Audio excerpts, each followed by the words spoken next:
equipment used in playing badminton. First, the racket is used to hit the shuttlecock so that it will be land on the opposite sides of the court in their point.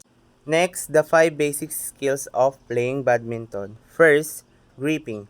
We have a two type of gripping, the forehand grip and the backhand grip.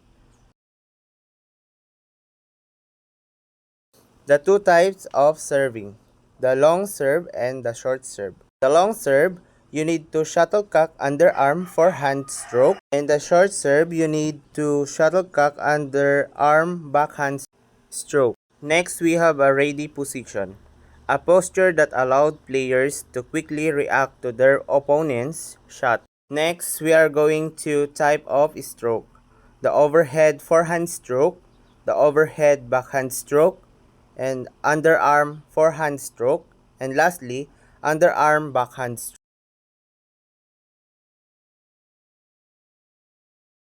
Lastly, but not the least of footwork.